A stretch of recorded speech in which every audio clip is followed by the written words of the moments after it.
Bonjour, bienvenue à tous à notre webinaire des dernières nouvelles en provenance d'Ottawa, une séance de questions-réponses avec nos spécialistes des affaires nationales. Premièrement, fait que pour ceux qui pensent que Ottawa c'est plate, laisse-moi vous dire que tu sais, ces derniers jours, c'est tout sauf tranquille puis plate.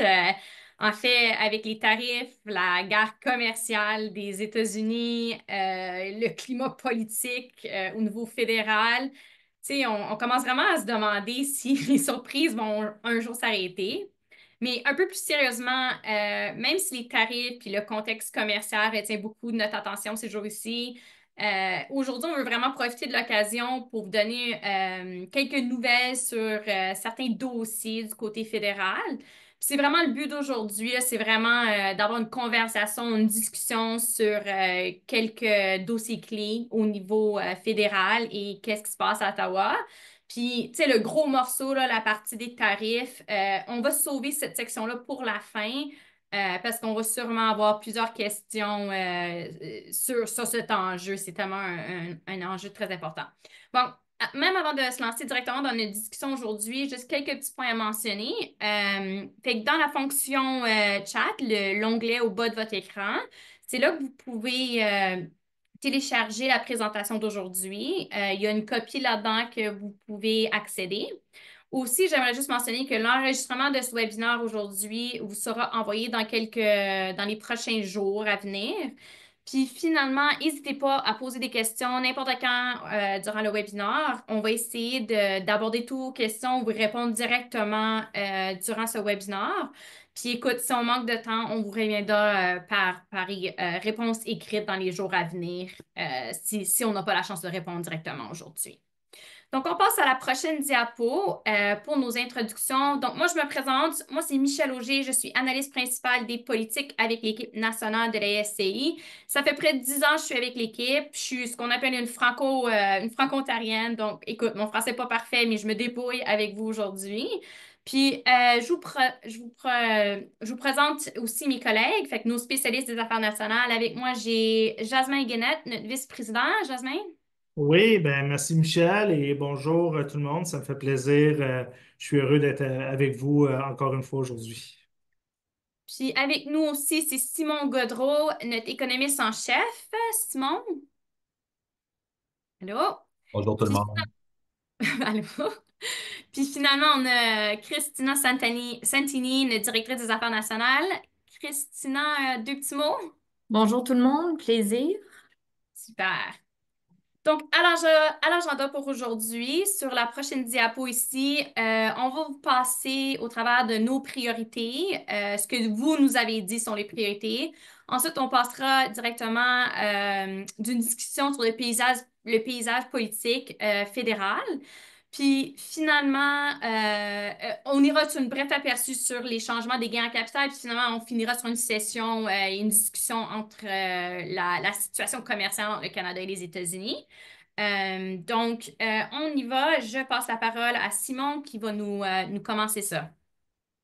Merci beaucoup, Michel. Donc, on voulait commencer le webinaire juste en vous présentant certaines données d'un sondage qu'on a fait récemment avec vous, les membres de la FCEI. Et puis, je voulais en profiter d'ailleurs en tant qu'économiste en chef VP de la recherche, donc en charge de l'équipe qui fait les sondages, de vous remercier de votre participation à ces sondages-là.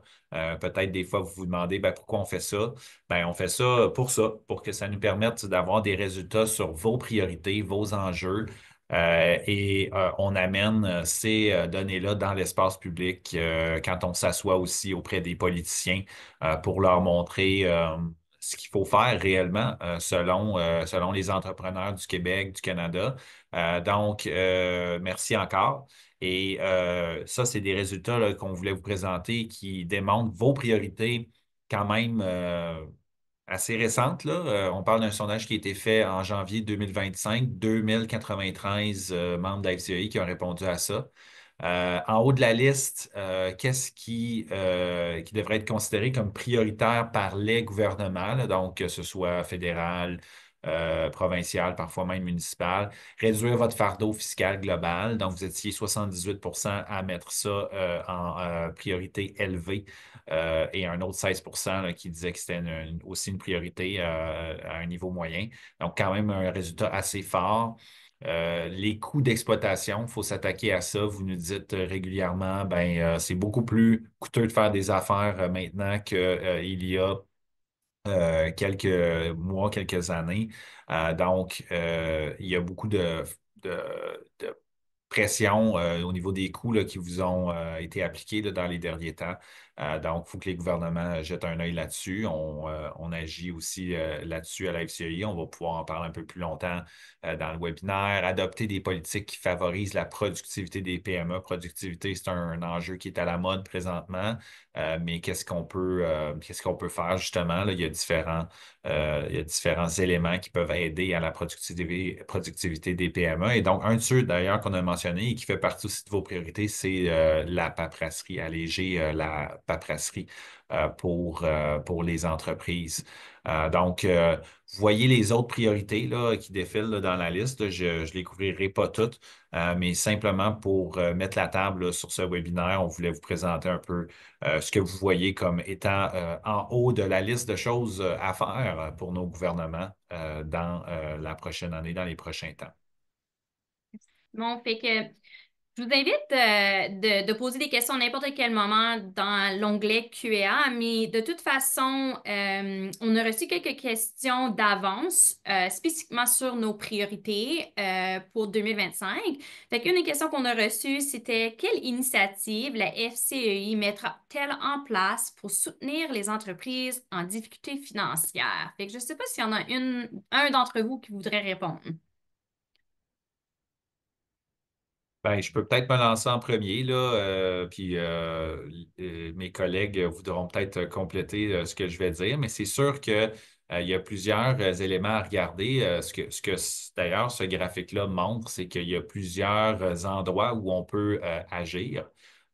Pour des entreprises qui sont plus fragiles financièrement, c'est sûr que, par exemple, une réduction du fardeau fiscal, qui est quelque chose sur lequel on agit constamment à la FCEI, si vous en gardez plus dans vos poches comme employeur, par exemple, parce qu'on a diminué les déductions à la source, ou si vous en gardez plus dans vos poches quand vous faites des profits, ou en tant que propriétaire d'un immeuble, vous avez moins de taxes foncières aussi. Toutes ces choses-là peuvent s'additionner finalement, puis vous redonner une certaine marge de manœuvre. Donc, c'est pour ça que la FCEI va continuer d'être très active sur tous ces plans-là dans les prochains temps. On continue de demander une réduction du fardeau fiscal. On utilise d'ailleurs le contexte là, des tarifs pour rappeler au gouvernement que maintenant, c'est le temps de s'attaquer à notre environnement d'affaires, la compétitivité de notre environnement d'affaires au pays et de regarder ça. Et puis, on a regardé aussi dernièrement d'autres parties des coûts d'opération là, de votre entreprise, que ce soit au niveau de vos coûts financiers. On a même fait un rapport sur les assureurs. On rencontre les assureurs par les temps qui courent pour leur présenter les résultats de notre rapport, leur montrer à quel point ces coûts-là ont explosé pour vous. Les coûts de la main-d'œuvre. Tout ça, finalement, fait partie de notre grand agenda là, pour l'année à venir. Fait que en s'attaquant un peu à tous ces enjeux-là, on réussit, là, bon an, mal an, à la FCEI à aller chercher des gains là, qui font en sorte de soit baisser les coûts à certains égards, à certains de ces égards-là pour votre entreprise, ou bien à tout le moins là, de mitiger les hausses qui sont prévues constamment là, par les gouvernements. Il y a aussi tout l'aspect, Simon, paperasserie. On sait à quel point ça peut coûter cher en argent et en temps, s'assurer d'être conforme avec toute la réglementation qui existe au niveau fédéral, provincial, puis même municipal. Donner plus de temps aux entrepreneurs, ça leur permet de passer que les entrepreneurs passent moins de temps sur la paperasserie, ça leur permet de passer plus de temps pour gérer leur entreprise puis la faire croître et donc peut-être développer des nouveaux marchés, développer des nouveaux produits et tout ça. Donc, c'est une autre façon pour le gouvernement d'aider aussi les entreprises dans un contexte de hausse des frais d'exploitation, c'est de réduire la paperasserie, d'enlever ce qui est inutile pour que les chefs de PME puissent se concentrer sur le plus important, c'est-à-dire euh, euh, s'assurer des opérations courantes de l'entreprise puis la faire croître. Oui, c'est bien. Merci, Jasmin. Simon, on vient d'avoir une question un peu qui fait rapport avec nos priorités, mais c'est plus spécifique dans la discussion du dossier de l'immigration. Donc, Jérôme nous pose la question, il dit, est-ce que la FCI met de la pression pour les limites de 10% des travailleurs étrangers dans le secteur où il n'y avait pas de limite par avant? Fait que peut-être c'est une question pour Christina. Oui, oui. Donc, premièrement, merci à tous et à tous qui ont pu participer à notre sondage sur le programme des travailleurs étrangers temporaires. Ces données-là ont déjà été incluses dans une soumission conjointe avec la FQM qui a été soumise au gouvernement provincial du Québec ainsi que le gouvernement fédéral. Là-dedans, on prône et on recommande au gouvernement de prendre conscience que pas tous les employeurs dans une grande municipalité euh, est nécessairement ou fait nécessairement face au même genre de réalité euh, quand ça vient à leur bassin de main-d'œuvre.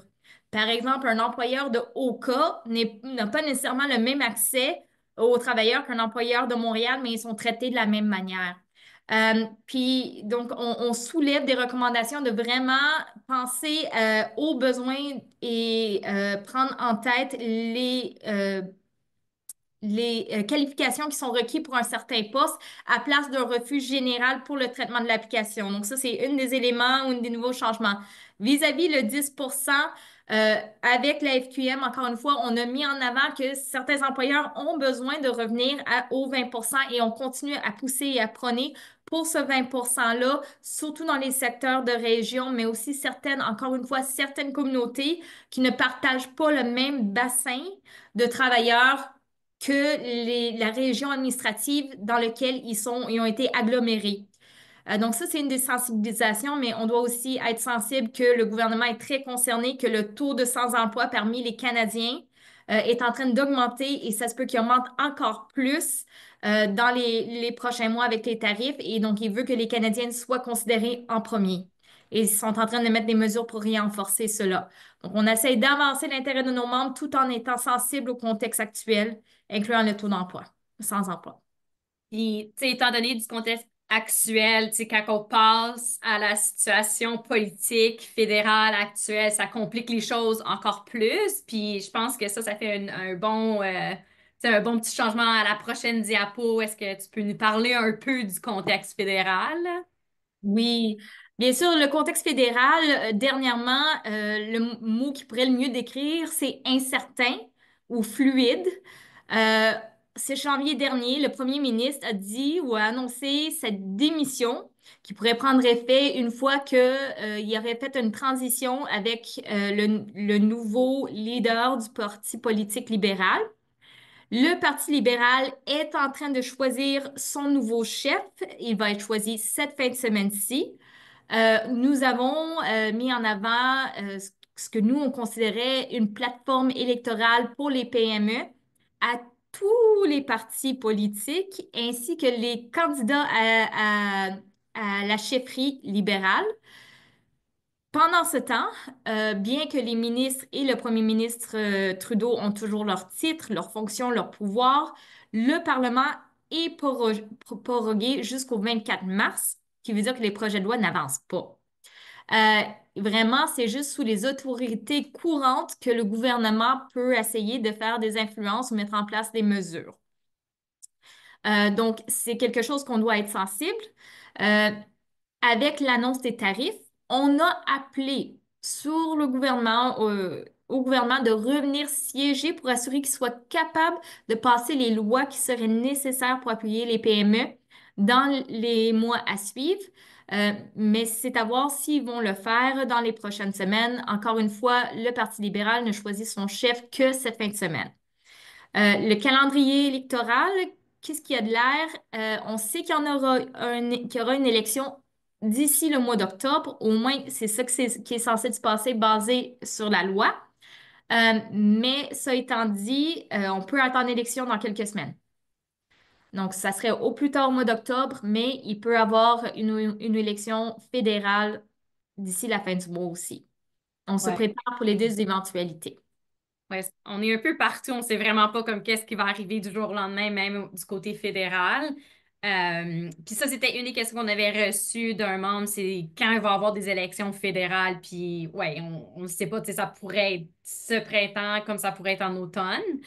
Une autre question qu'on a reçue d'un membre d'avance sur ce sujet, c'est que est-ce que la FCI prévoit de publier des recommandations aux partis politiques en vue des élections qui s'en viennent? Oui, donc on a, basé sur les priorités et les données de sondage de nos membres, on a compilé une liste de 14 recommandations qu'on a déjà partagées, encore une fois, avec tous les leaders des partis politiques, les candidats à la chefferie libérale. On continue à le partager avec tous les députés parce que, bien sûr, on est une organisation non partisane. Et c'est quelque chose qui va être public, qui est publié dans le cours de l'élection, qu'elle soit dans les prochaines semaines ou dans les prochains mois. On va s'assurer de mettre en place une page que vous pourriez toutes suivre avec cette plateforme-là, ainsi qu'avec les promesses pertinentes des différents partis, qui pourraient être une ressource pour vous à consulter et voir de l'information sur les développements les plus récents. Et la plateforme dont tu parles, Christina, évidemment, là, c'est basé sur tu sais, les sondages que l'équipe de Simon envoie aux membres, les résultats de ces sondages-là, les priorités qui émanent des consultations qu'on fait auprès de vous là, tu sais, régulièrement. Donc, c'est vraiment une plateforme, une position de la FCE qui englobe un nombre de recommandations tu sais, qui reviennent le plus souvent là, tu sais, dans les sondages.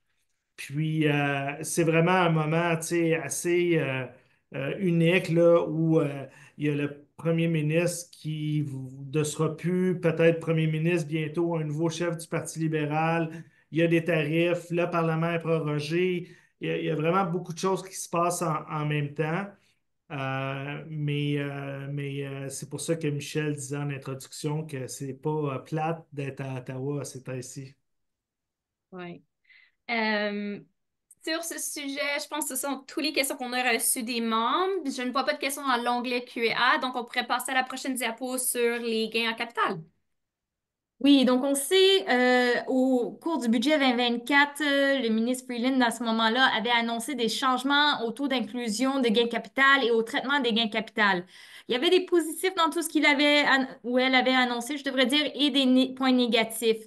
Avec le fait que le gouvernement est prorogé, il n'y a jamais eu de législation qui a reçu l'assentement royal. Ces changements-là n'ont pas été légiférés. Ils ont même été rapportés au moins pour l'augmentation de taux d'inclusion à 2026.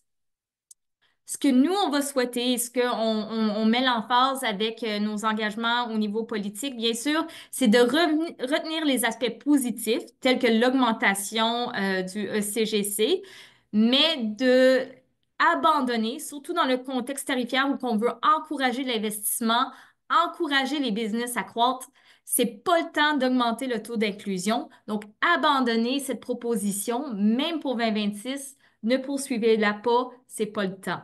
Donc, c'est un peu les démarches qu'on entreprend.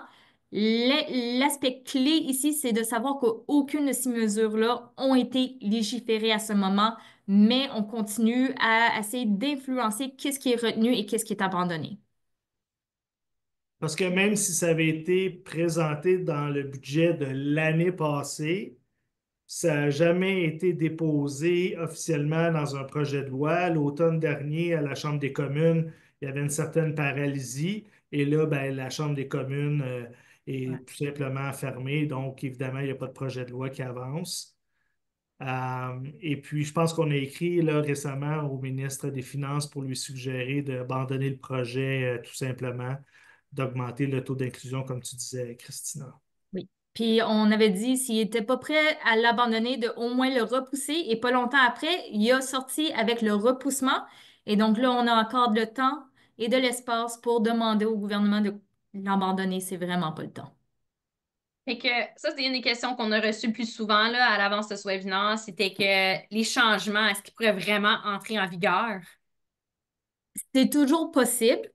Et s'il rentre en vigueur, bien sûr, on aimerait bien que certaines des mesures positives, comme j'ai dit, soient retenues et rentrent en vigueur telles qu'ils ont été annoncées. Par exemple, l'incitatif aux entrepreneurs canadiens est censé de rentrer en vigueur cette année. l'augmentation de l'ECG, il était censé de rentrer en vigueur en 2024. Ça serait bien. Mais si une loi passe vis-à-vis l'augmentation du taux d'inclusion, ça ne serait pas avant 2026 que ça serait mis en œuvre ou administré. On souhaite, comme on dit, de toujours assurer que le gouvernement cherche à abandonner cette mesure-là. Rien est écrit en loi encore, donc ça peut toujours être changé, mais on aimerait qu'il maintienne ce que les PME commencent déjà à compter dessus, qui est la possibilité de garder des gains supplémentaires avec les mesures positives. Et sinon, on vient de recevoir une question de Pascal Gilbert sur notre QA. Et puis, je ne sais pas si on va pouvoir répondre directement. Peut-être c'est une question qu'il faut y revenir, mais il dit, il est possible de transmettre une déclaration d'impôt avec... Il est impossible, pardon, de transmettre la déclaration d'impôt avec des gains en capital. On me dit que le gouvernement ne sait pas encore quel formulaire nous devons utiliser, si nous devons déclarer 66 en attendant même si c'est reporté. Oui, donc le département avait commencé à chercher à administrer le taux d'inclusion de 66%. Il avait changé des formulaires, etc. Mais avec la décision de Leblanc, il devait plus ou moins retourner à ce qui était initialement légiféré. Et là, de ce que je peux comprendre avec l'Agence de Revenu Canada, ils sont toujours en train de s'assurer, d'identifier que les formulaires reflètent le changement le plus récent. Ouais, merci. Une autre question qu'on avait reçue à l'avance, c'était est-ce que la SCI avait pris une position contre l'augmentation, l'imposition des gains en capital? Oui, absolument. Donc, notre position a été ne l'augmentez pas. Point final. Si vous insistez à l'augmenter, le 250 000 d'exclusion qui existe pour l'augmentation pour les individus devrait être aussi accessible pour les entreprises. On a aussi fait d'autres recommandations, mais ce qu'on cherche, c'est vraiment à ce que ça soit abandonné. Dans ce contexte-ci, surtout avec les tarifs, ce n'est pas le temps pour que le gouvernement introduise des mesures qui vont décourager l'investissement, qui va décourager la croissance pour nos PME. Il doit créer un environnement compétitif, un environnement qui va aider à croître les entreprises et l'entrepreneuriat au Canada.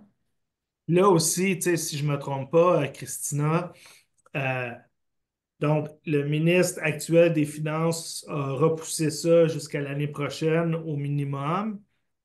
Les candidats à la chefferie du Parti libéral, Chrystia Mhm. Freeland, elle dit qu'elle va mettre ça de côté tout simplement.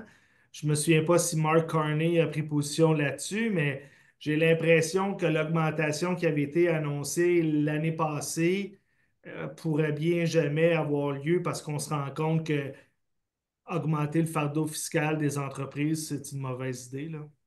C'est de plus en plus qu'on entend des politiciens et ils semblent s'éloigner de cette proposition-là. On souhaite bien sûr qu'ils maintiennent l'augmentation de l'ECGC, mais pas l'augmentation du taux d'inclusion. Et puis pour les entrepreneurs qui se sont pressés à peut-être faire des changements ou des planifications avec ces nouvelles règles, comment est-ce, tu sais, comme qu'est-ce qu'ils peuvent s'attendre, eux? Est-ce qu'ils vont faire, ils ont maintenant besoin de faire un changement? Euh, donc, bien sûr, si certains actions ou même actifs ont déjà été vendus en anticipation de ces règles-là, on ne peut pas retourner pour changer le passé.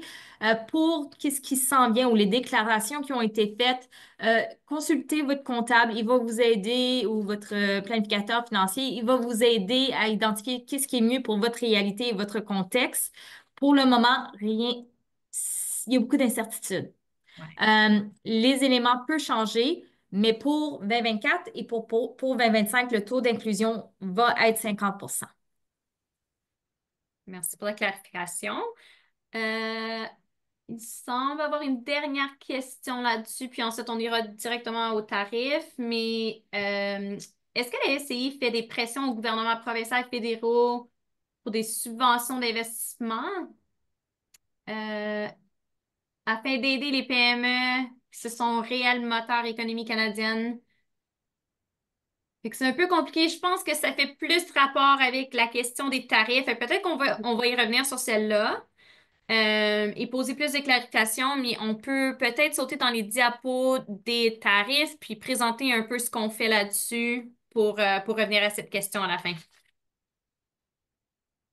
Puis je pense que, je veux dire, tout le monde aujourd'hui présent au webinaire, euh, on le sait, là, il y a des tarifs qui ont été imposés par l'administration américaine hier, des tarifs de 25 pour toutes les exportations qui vont aux États-Unis euh, ont commencé hier.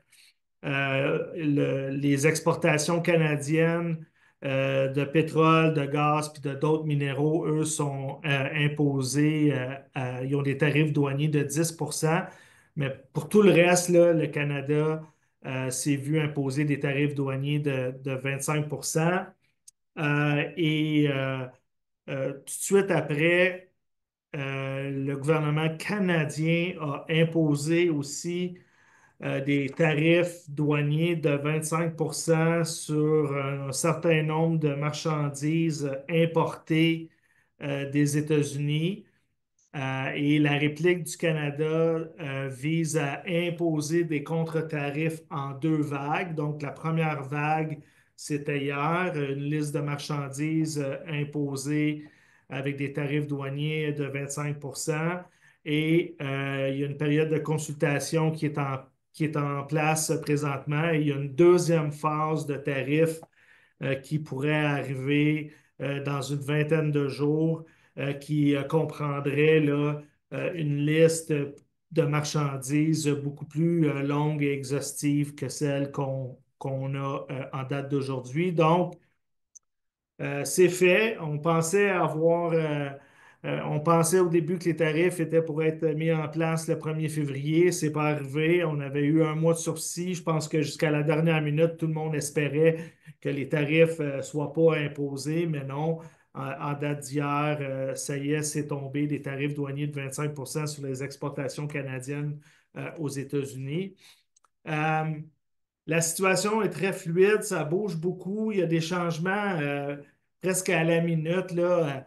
Le gouvernement américain pousse le chaud et le froid en même temps. Est-ce que juste avant les tarifs hier, c'était pas clair s'il était pour avoir un autre sursis ou non, si c'était pour être 25 pour tous les produits? Le secrétaire américain au commerce a donné plusieurs entrevues où le message était pas clair. Encore ce matin, le secrétaire au commerce américain a dit qu'il peut-être qu'il va y avoir certaines exceptions annoncées aujourd'hui. Je crois que le premier ministre canadien parle au président américain aujourd'hui s'ils ne sont pas déjà parlé. Donc, il y a plein de choses qui bougent et donc ça devient difficile là, d'être à jour à la minute près presque parce qu'il y a vraiment beaucoup de mouvements dans ce dossier-là. Mais quand ça a été annoncé hier, on a émis une déclaration là, parce que, évidemment, c'est une très mauvaise nouvelle. Les tarifs douaniers américains vont faire mal à nos entreprises et leurs travailleurs qui exportent aux États-Unis. Puis les contre-tarifs canadiens vont faire mal à nos entreprises qui importent et puis à nous en tant que consommateurs. Ce n'est pas une situation évidente là, pour l'instant. Puis, on le sait, il y a peut-être d'autres vagues de tarifs qui s'en viennent, là. Le gouvernement américain parle de tarifs sur l'acier puis l'aluminium à partir du 12 mars. Il y a peut-être, comme je le disais tantôt, une deuxième vague de réponses canadiennes aux tarifs si ceux des États-Unis ne sont pas enlevés d'ici là. Puis au mois d'avril, ben, on parle de tarifs réciproques américains, donc d'aligner les tarifs des produits étrangers qui rentrent aux États-Unis aux tarifs qui sont imposés aux produits américains à l'étranger. On a aussi parlé, je pense, de tarifs sur les produits agricoles. C'est comme si à chaque jour, Il y a des nouveaux tarifs annoncés avec des nouvelles dates, puis ça vient en rafale, puis c'est rapide, là, je veux dire. Donc, c'est un peu ce qu'on sait en date d'aujourd'hui. Et puis, évidemment, on va vous tenir au courant de l'évolution de la situation au jour le jour. Si on peut peut-être changer de diapositive, mais dans le contexte des tarifs, évidemment, on fait beaucoup, beaucoup de choses. On fait notre travail d'influence au fédéral, mais aussi nos collègues dans toutes les provinces pour s'assurer là, que les priorités et les préoccupations des membres de la FCI soient bien connues, entendues par nos décideurs politiques.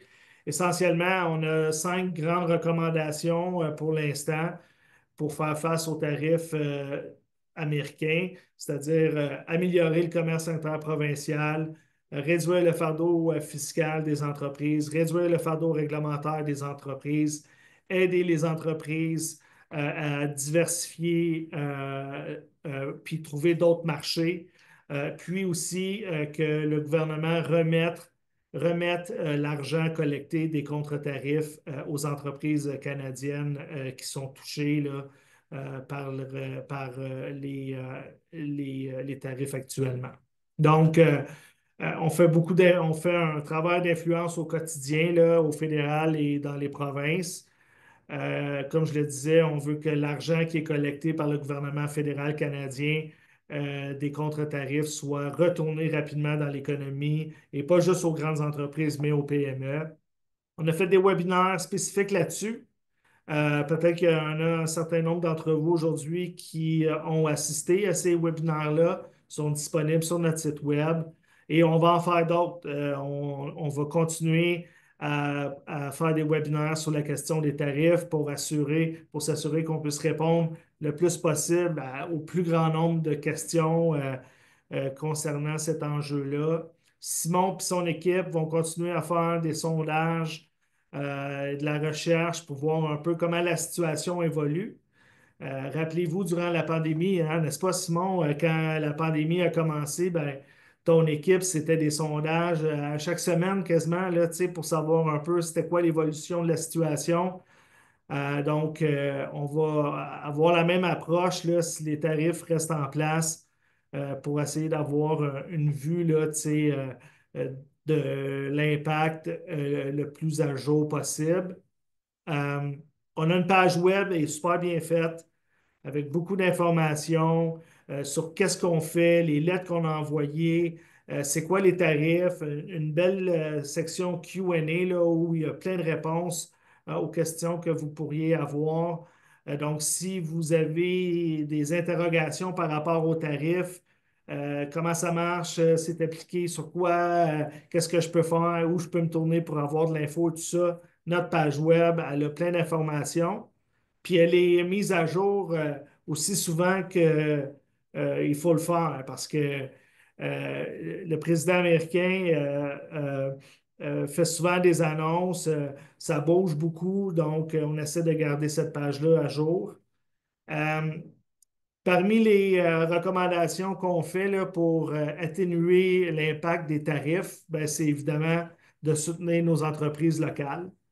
Euh, il y a une affiche sur le site que vous pouvez télécharger et puis vous pouvez mettre ça bien en vue là, dans votre commerce ou ailleurs et puis vraiment soutenir nos entreprises locales. Présentement, c'est une des choses les plus importantes qu'on peut faire pour lutter contre l'impact négatif des tarifs. Puis en terminant, vous le savez, là, on a une équipe de conseillers qui sont disponibles pour prendre vos appels, qui sont disponibles pour répondre à vos courriels, qui peuvent vous transmettre de l'information.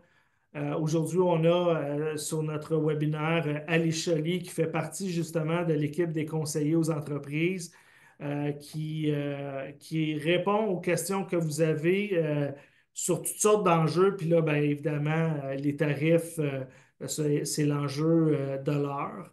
Donc, n'hésitez pas à prendre contact avec nous, poser vos questions. Puis mes collègues des ressources aux entreprises vont tout faire pour vous aider. Fait que c'est un peu les différentes choses qu'on fait en lien avec les tarifs pour l'instant. Michel, est-ce qu'on a eu des questions à l'avance là-dessus? Déclencher des questions, c'est sûr. Fait que j'en ai quelques-unes qu'on aimerait faire poser. Fait que Jérôme nous dit, est-ce que excuse-moi, non, on va commencer avec la question de Yvan. Il dit, est-ce que les tarifs agricoles rentrent le 2 avril? Est-ce que c'est vrai? On ne sait pas encore.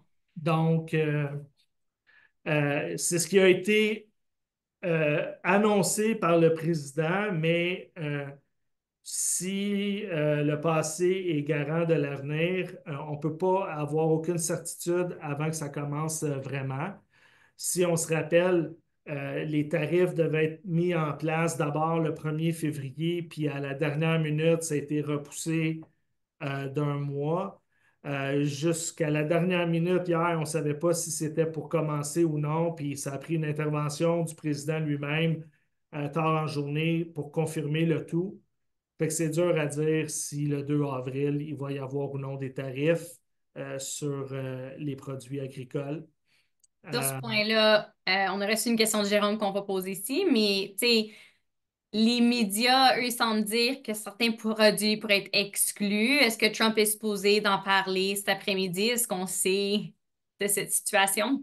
Ouais, c'est ça. Là, on voit passer sur les médias sociaux puis les plateformes de nouvelles qu'il y a peut-être certains secteurs qui seraient exemptés. Là. On parle notamment du secteur de l'automobile. Tout le monde sait à quel point la chaîne d'approvisionnement en Amérique du Nord, elle est intégrée. Hein? Et c'est vrai pour plein de secteurs, mais c'est particulièrement vrai pour le secteur de l'automobile où des pièces pour fabriquer des voitures peuvent passer les frontières Canada, États-Unis et même Mexique plusieurs fois avant d'arriver avec un produit final. Donc, je veux dire, ça devient vraiment complexe de savoir comment calculer les tarifs sur un produit qui va passer 5 fois la frontière. Là, il y aurait peut-être des assouplissements, mais je dirais qu'il va falloir voir vraiment qu'est-ce qui va être annoncé, quand ça va être annoncé pour vrai, parce que je veux dire, il y a tellement de choses qui se disent de la part de l'administration américaine qu'on ne sait plus un peu sur quel pied ils dansent. Il nous faut une balle en cristal pour essayer de déterminer qu'est-ce qui va arriver. Exact. Exact. Est-ce que Euh, tu en as une, Michel, une boule de cristal, on va en non? trouver une. Patrick nous demande comment se fait la consultation pour la liste. Fait que la liste de produits, j'imagine que le Canada va mettre les contre-mesures. Ouais, ben, il y a déjà une liste de marchandises qui a été identifiée pour la deuxième phase de contre-tarif. Et c'est possible de soumettre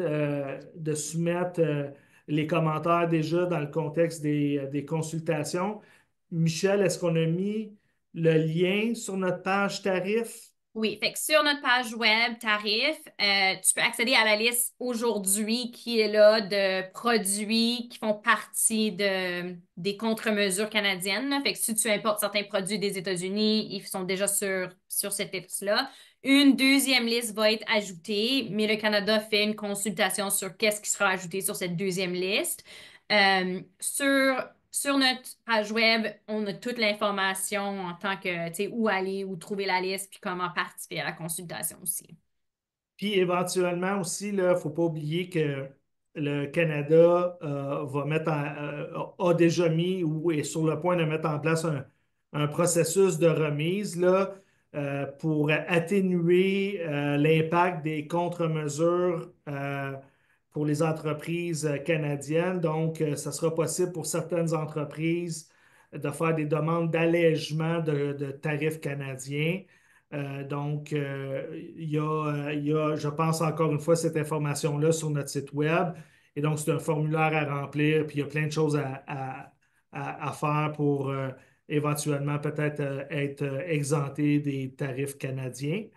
Ouais. Donc, si Si c'est quelque chose que vous souhaitez entreprendre, que ce soit la consultation ou participer au processus de remise pour votre entreprise, toute l'information est sur notre site web, c'est vraiment bien fait.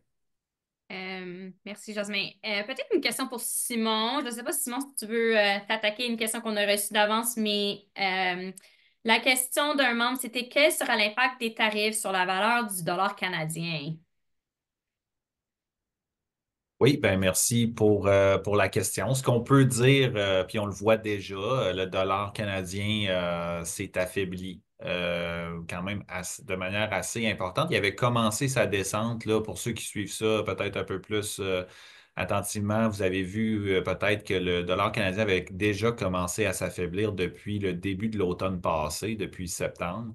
Est-ce qu'il y avait déjà des choses qui étaient anticipées sur les marchés? Est-ce qu'il y avait d'autres facteurs là, qui sont en jeu?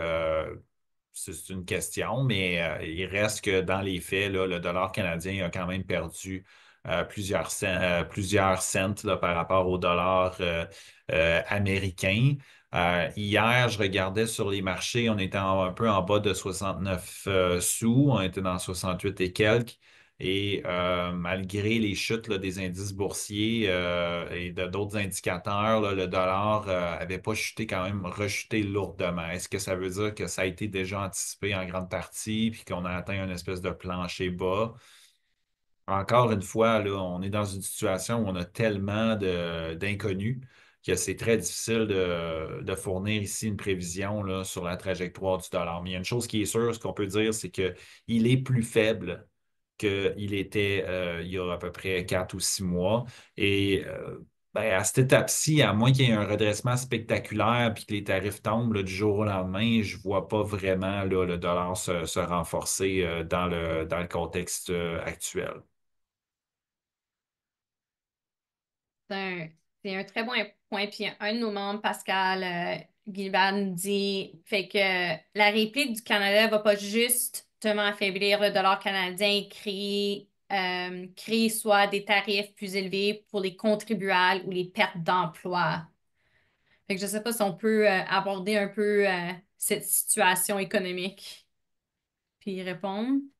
Ben, c'est-à-dire qu'au niveau de- du, au niveau des contre-tarifs, ce que ça va faire, c'est que quand on vient placer des contre-tarifs, on vient réduire un peu la demande pour des produits américains. Donc, on vient réduire un peu, si on veut, la demande pour souvent, il faut acheter ça en dollars américains, donc pour le dollar américain. Donc, ça pourrait même paradoxalement avoir un effet inverse, c'est-à-dire que ça pourrait vraiment avoir un effet inverse sur le dollar, mais il reste que ce ne sera pas assez là, au final pour supplanter toute l'incertitude qu'il y a dans l'environnement actuel. Puis l'incertitude qui demeure, c'est elle qui va amener une pression à la baisse sur le dollar canadien. Il faut se rappeler aussi que, il y a des tarifs partout, même s'ils sont de 10 par exemple, sur les produits énergétiques canadiens. C'est quand même des tarifs de 10. Donc ça pourrait venir affecter la demande pour nos matières premières. Et les matières premières influencent beaucoup la valeur du dollar canadien, son taux de change avec le dollar américain. Donc, tant qu'il va y avoir des tarifs, on peut s'attendre là, à ce qu'il y ait un dollar canadien qui soit quand même assez faible. Maintenant, les contre-tarifs du Canada vont venir augmenter le prix de certains produits américains ici au Canada. Est-ce que ça va faire en sorte que l'inflation va augmenter et que la Banque du Canada va devoir hausser ses taux d'intérêt? Ça pourrait aider le dollar jusqu'à un certain point, mais pas certain. Pas certain qu'on va assister à de l'inflation immédiate avec des contre-tarifs ou dans une grande proportion. Pourquoi? Parce que ce qu'on peut supposer, c'est que le gouvernement canadien va venir placer des contre-tarifs sur des produits qui peuvent être substitués. Je vais vous donner un exemple, mettons des oranges de Floride. Ben, Ça va peut-être nous coûter plus cher, mais on va pouvoir en acheter en Espagne, par exemple, des oranges.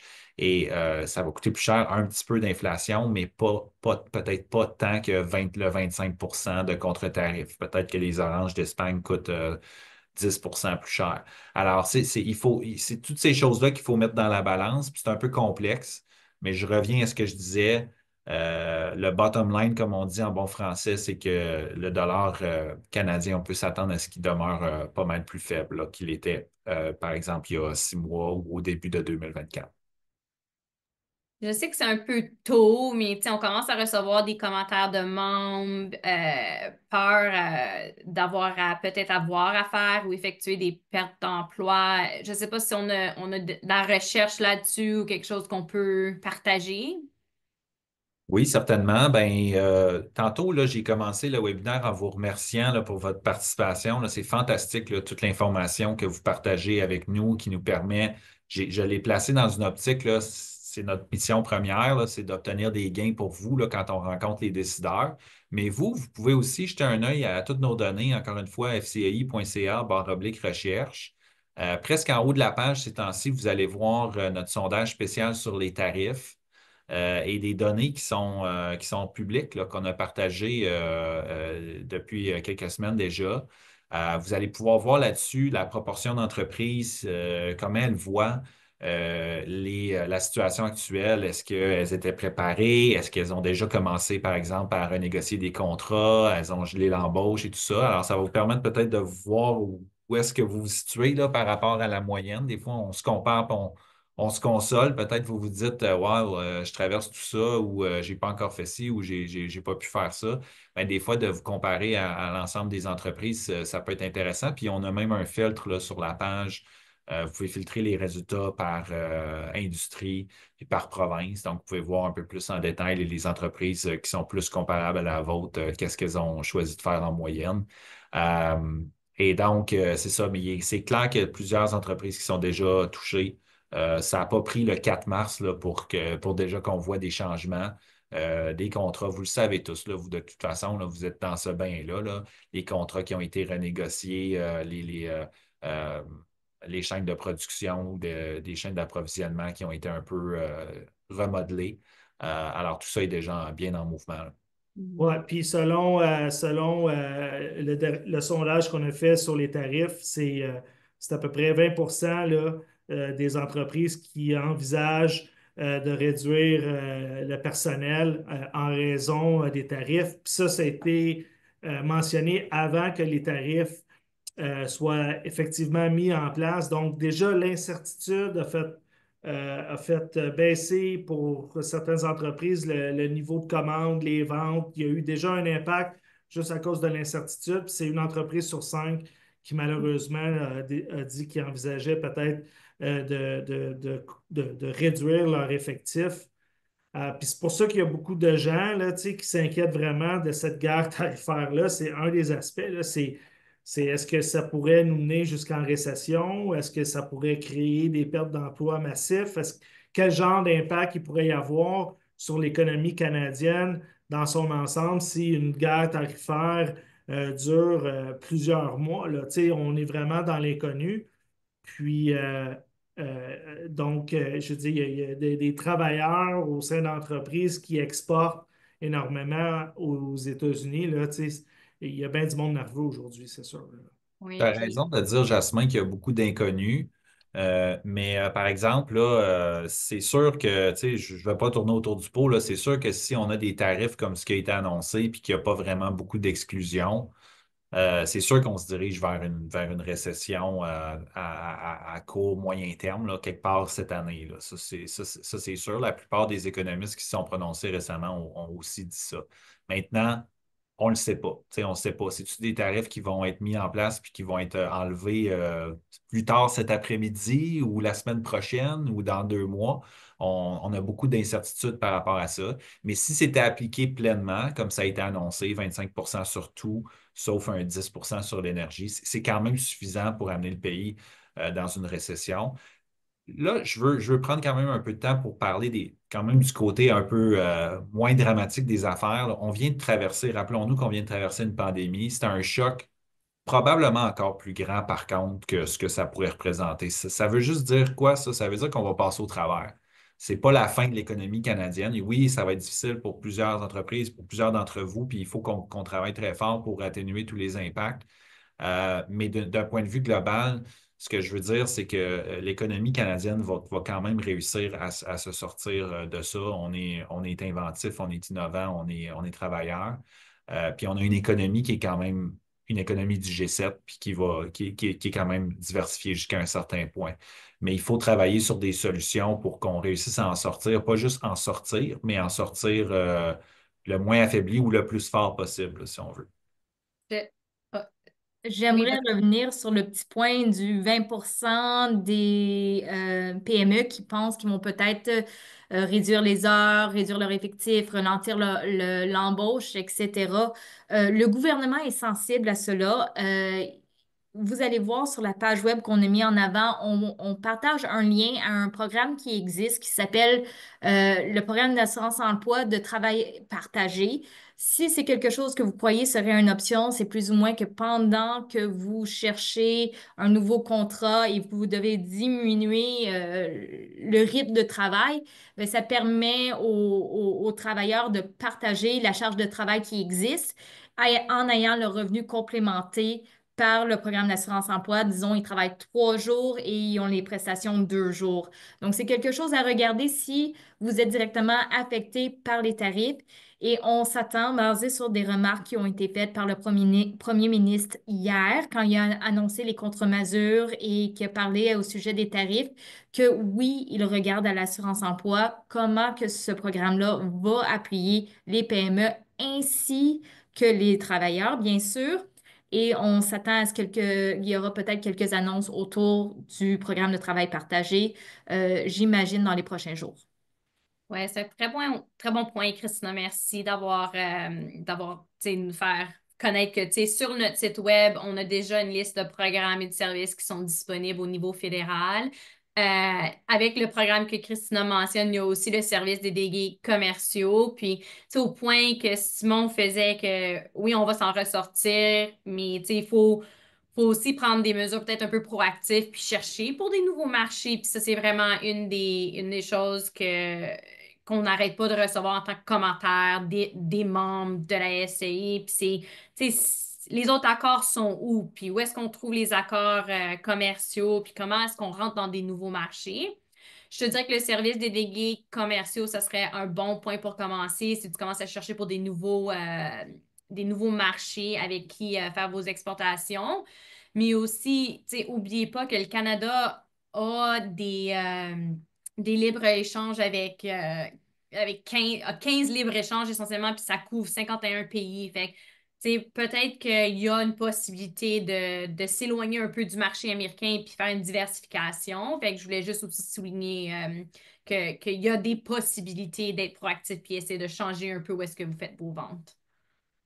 Puis, je pense aussi, tu sais, le- je veux dire, ça peut paraître drôle de dire ça comme ça, mais le- le- le- l'approche du président américain avec les tarifs, ça crée une opportunité au Canada pour changer un peu nos façons de faire.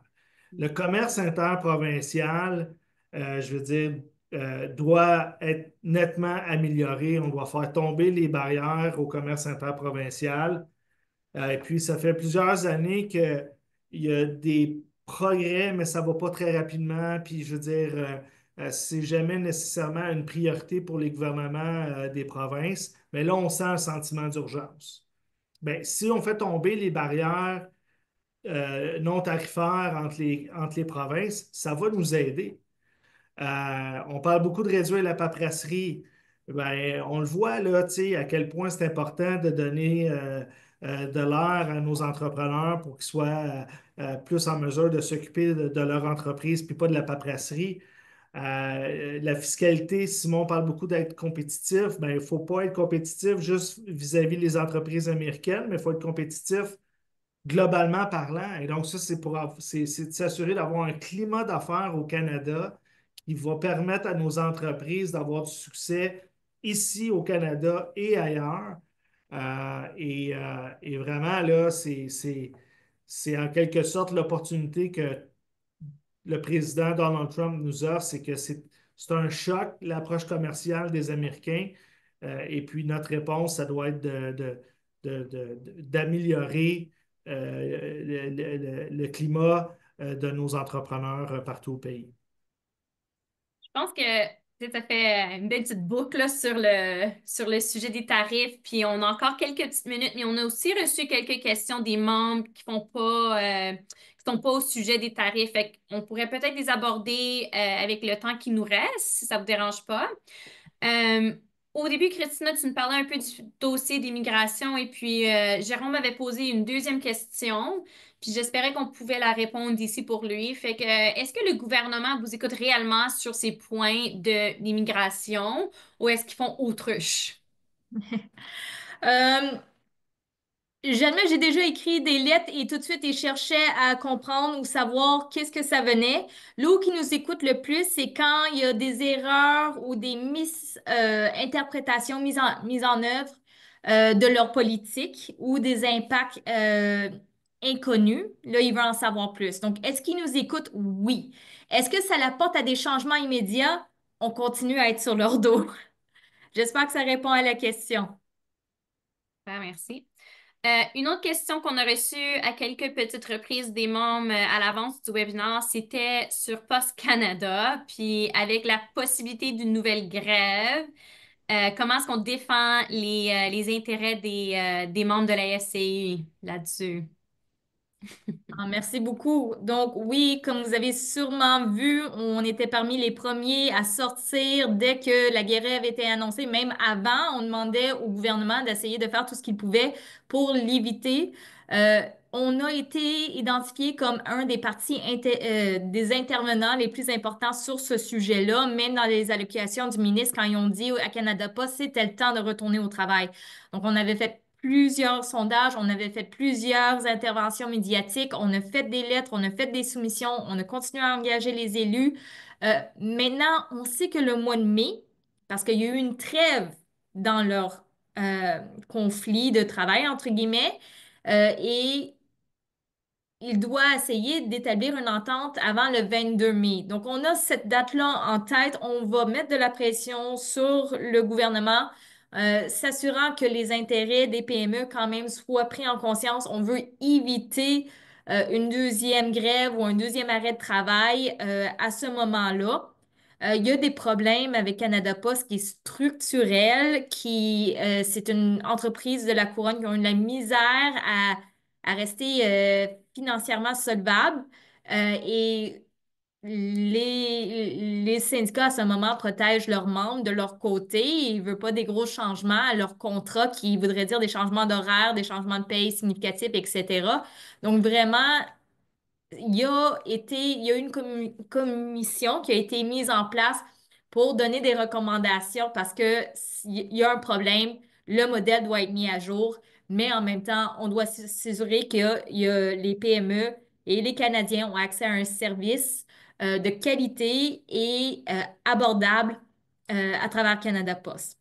Donc, oui, on fait des mesures. On a été très actifs, très visibles dans les médias et parmi les politiciens et on continuera à l'être. C'est toujours une de nos priorités. Merci, Christina, pour cette réponse très bien détaillée. Il nous reste seulement que 2 minutes, fait que peut-être qu'on va commencer à fermer cette session aujourd'hui et conclure. Donc, si, je pense sur la prochaine diapo ici, si vous avez trouvé ce webinaire intéressant ou si vous avez trouvé que, tu sais, ça pourrait aider d'autres entreprises, je vous suggère de faire la référence aux autres entreprises que vous connaissez pour qu'ils fassent partie de nos 100 000 membres puis qu'on ait une plus grosse voix au sein des gouvernements. Puis finalement, peut-être que pour conclure, tu sais, je vous invite, Simon, Jasmine, Christina, à dire un petit 2 minutes, juste finir la session aujourd'hui. Mais moi, je vous remercie tous d'être avec nous aujourd'hui. Simon, un petit 2 minutes, dernier mot. Certains, encore très rapidement, merci, merci et merci encore pour toute l'information que vous nous partagez à travers nos sondages. L'information, c'est du pouvoir. C'est vous vous donnez du pouvoir en transmettant cette information-là. N'hésitez pas à continuer de le faire. C'est sûr qu'on a d'autres sondages qui s'en viennent. Vous pouvez laisser des commentaires aussi dans les sondages. Des fois, les réponses, les choix de réponse ne capturent pas tout ce que vous voulez dire. Ben, on vous lit. Merci encore. Et puis, on va continuer à utiliser cette information-là pour défendre vos intérêts de manière très active là, dans les prochains jours, les prochaines semaines. Puis moi, je veux juste remercier tout le monde d'avoir assisté aujourd'hui au webinaire, de rester à l'affût pour nos prochains webinaires qui vont toucher les tarifs et les autres sujets d'intérêt pour votre entreprise. Et je veux aussi remercier mes collègues dans l'ombre que vous n'avez pas vus à l'écran aujourd'hui, mais qui nous aident à faire le webinaire aujourd'hui.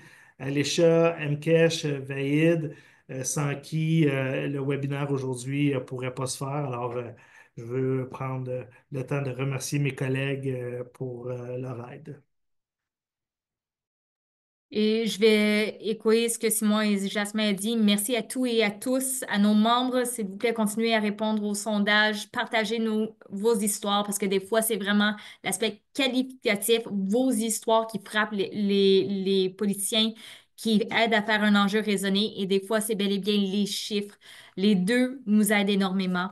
Donc, à vous représenter. Donc, merci encore et merci à toute l'équipe. Merci, bonne fin de journée.